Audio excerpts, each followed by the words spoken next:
Okay, everybody, so this is the plate that I threw in one of my last videos.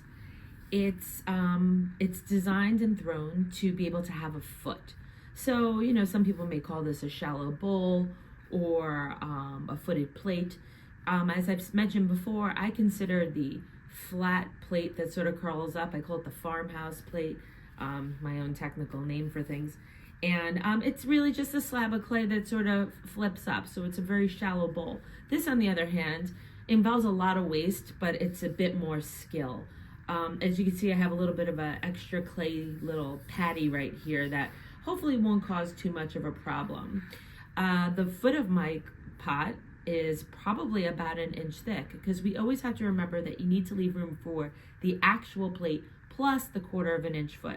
Where people run into problems is usually it's a little too thin here, so it's super important for this to be straight. And what they also do is they end up leaving a lot more clay on the edges than they should. So we're gonna go ahead and start trimming this. So I wanna mark off first with my pin tool where my foot's gonna go. And I want my foot to go a little bit beyond where it starts to curve. So I'm gonna make a little mark right around here, because I want to be able to see that sort of curve at the edge. And then my foot is always about, 3/8 of an inch thick. So I've got my 2 marks there. Notice I'm throwing on a plastic bat, and I'm doing that because of the bat pins. My plate goes a little bit close to the bat pins, so I just don't want to risk, in case it slips, moving into those bat pins. So the plastic bats can be much better than your wooden bat. It's going to help to stick the clay and the lugs that are going to hold it. So we kind of all know how I center stuff to trim. I put it as close to the middle as I can, eyeballing it, and then with the wheel moving relatively quickly, I just touch down like that. That circle is going to tell me where I am, and as long as I use my wood tool clean around the outside, that should give me a good judge. I'm going to try and get this giant circle I just made to get in the center, so that means I have to move the clay towards the shorter distance from the edge.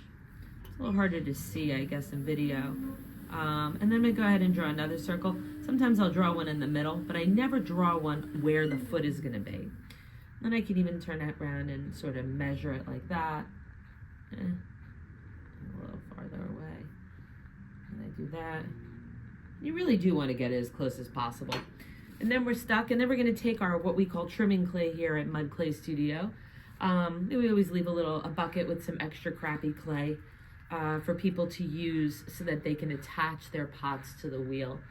It's not going to be super soft, it's not going to be super hard, but it's going to be just malleable enough to sort of stick, but not too wet where it's going to stick to the pot. It doesn't make a difference in my opinion whether it's white on brown or brown, but I'm not that type of human. There are plenty of people who care. So I start with a real thick lug like that, and I curl it a little. I'm going to put it on the edge. I'm going to take my thumb and I'm going to push down on half. Notice I'm pushing down, not into my pot. By pushing down, I'm driving the clay closest to the plate up onto the plate. So in case you choose to trim a little wetter than I do, this will stop you from really squishing the edges. But what it also does, it lifts it up. The taller your pot, the thicker your coils need to be. It doesn't really make a difference how far around it's being held. It's really about the height. Think about the Eiffel Tower. I always compare it to the graduated cylinder that always falls because it's only being held by a flat piece of plastic. So the first thing I want to do is I want to go from here to that first line. So maybe I want to draw, especially because I have this little caca thing here, I want to draw where my foot's going to go. With the wheel going relatively fast, my pin tool is just going to touch, go ahead and erase that line with my thumb. Just going to touch down to tell me where that foot's going to go. So what I'm going to be getting rid of is all of this and all of this. Maybe that helps a little to see a little better. But I'm never going to touch this. I never try to get this straight by holding my tool as still as possible. It very rarely works. So what I'm going to do first is take off big pieces of clay. So I'm going to use my big loop tool. I'm just going to sort of get a straight angle here. I keep my elbows, people always underestimate how much you have to push your elbows down on your thighs to brace yourself. My hands are attached. This hand is on top. My finger is here. I'm even gonna white knuckle a little. I'm gonna keep that tool as still as possible. Now, there's a couple of different large loop tools out there. There's this straight edge one, there's the round one, and then there's the one that comes with just your set. The straight edge one usually causes chattering, so I try and avoid that. I'll use the cheap one that comes with your set, the rounder corner. This one by, I thought it was Zinn, it is Zinn. This is the round, so this almost takes just this part of the tool into here. And I'm going relatively fast. I'm waiting for full revolutions before I turn that tool. I'm just sort of going around. Get rid of those chocolate strips.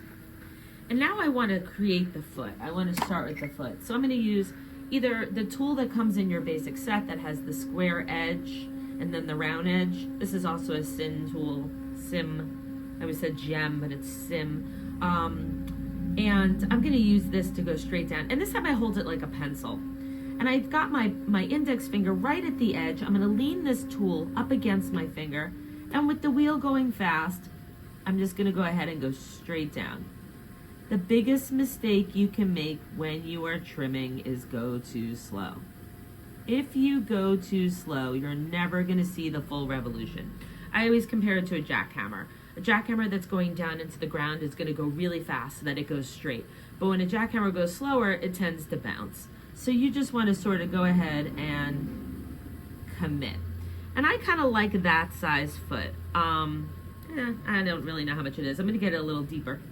But now a big mistake that people make is they'll just turn around and they'll take their small loop tool.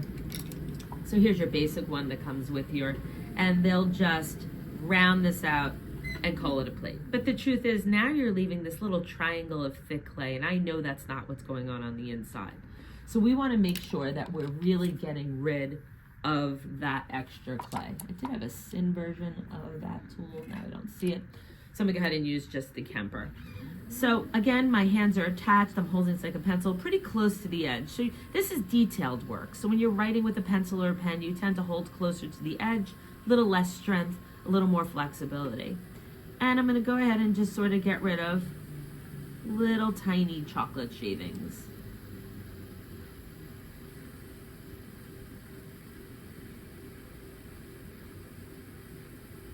I'm going to go down and up.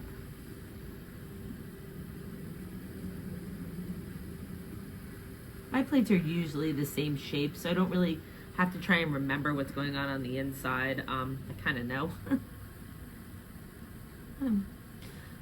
Now I'm going to go back and I'll use the triangle, so the angled sharp side of that tool, and just sort of clean it up a little. Now you may get this little bit that sticks up, and we're going to talk about that. I'm a big encourager of getting rid of all sharp edges, so we'll fix that in a bit. So now we want to get the inside. Now I use, again, this squared off side of the small tool, and I'm not going to go parallel to the wheel head. There's no blade over here. The blade is here. So I'm going to go at a little bit of an angle, and I'm going to sort of edge towards the center. Pinky again is leaning down here. My pointer finger, index finger is pushing up against the tool. Elbows are pushed down on my thighs. I'm going to drive it in, and now I'm going to travel to the center. And you don't have to go all the way down with your first run. You have plenty of time to go back. You just want to sort of break that dry skin that was created on the outside. The center is always the middle. The center is always the hardest because you're like, whoop. So now I'm going to go a little deeper. Again, I'm angling so that I'm sort of cutting it on its side.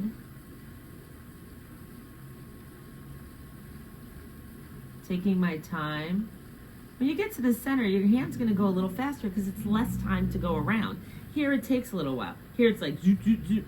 So you're going to end up speeding up your hand as... So I went to back to school at school last night, and my daughter's taking pre-calc, and I guess she sort of described this, that it takes less distance and less time to go around in the center than it would the outside. Look at that. Pre-calculus does make a difference in your life. My daughter does not watch my videos, but if she did, maybe that would be help for school, who knows. All right, so I'm just gonna go in here, and some people are bothered by those lines. Some people use them as decorative. That's up to you. If you are bothered with the lines, don't ever go in it with a sponge. What you're gonna do at that point, you're gonna take probably that straight edge big loop tool. You're gonna hold it again like a knife. This is why I make it like you're cutting a big piece of meat.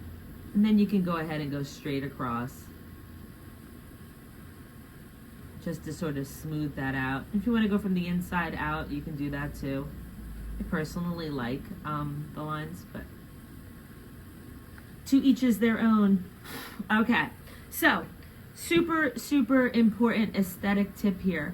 We want the inside of this foot to line up with the outside of this foot. So if I was to lift this foot up, it should be a continuous line. So we want to just trust the fact that we made the inside of our plate even, and that we have the ability to sort of dig in there to make it line up. And notice I'm using my fingers to get rid of those cacas. Same thing right here. If you don't like the lines, you can always burnish it with a spoon. Who knows, whatever you want to do, whatever bugs you. All right, now let's talk about sharp edges. Sharp edges are the first thing to chip. That's why they bevel glass tables. That's why they bevel counters. So the same thing with pottery, especially if you're working with porcelain. If you have a sharp edge like this, you're gonna get what's called plucking. Go ahead and Google it. If you're in a community studio and there's a little bit of glaze on something, that's the first thing to chip. So I am a bevel edge sort of person.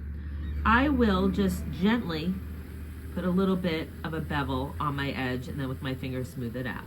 The other thing that I do is I will angle the inside of my foot. And the reason why I angle the inside of my foot is a glazing thing.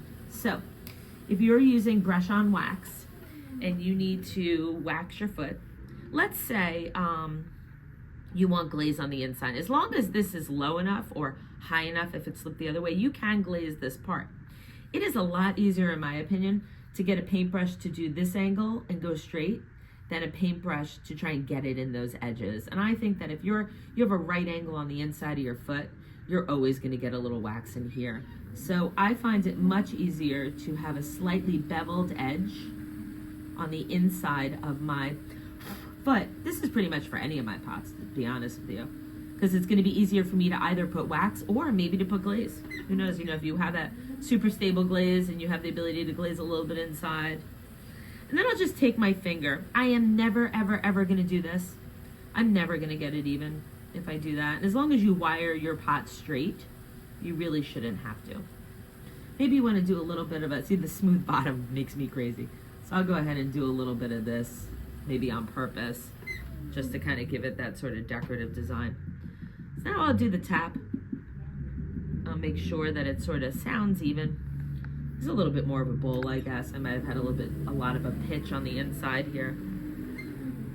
Let's see, let's call it a pot and let's take a look. We're gonna peel these away. Don't worry about these cacas, these little bits of booger here. When it dries, remember, you're not scoring and slipping, so they should come right off. I'm gonna gently pick this up because super important with plates and anything flat, you wanna make sure you're gently handling it. If you warp it slightly at any point, it will remember. So there you go, there's sort of your foot on my very deep plates, maybe a little bit more of a bowl. To be honest, I probably could have taken a little bit more off there. But what this does is it gives you a support ring so that when it fires, it doesn't warp. And it obviously when you're cutting food, it won't go, and that's if you want to foot on something. So that in theory is sort of a proper plate, proper dinner plate. This was, I think, about 3 pounds. And I would say this is 12 inches. I would say it's about 10 inches, but obviously we all know it's going to shrink to a bread plate. Just kidding. It's going to shrink to about 9 inches. And that's it. So now you got yourself a canvas. As you guys know, I'm a hashtag carve the shit out of it person. So this makes me crazy to have a smooth surface. So I'll probably carve in there. So, all right, good luck with plates. If you didn't see my first video on how to make this plate, go ahead and take a look. Have a great day.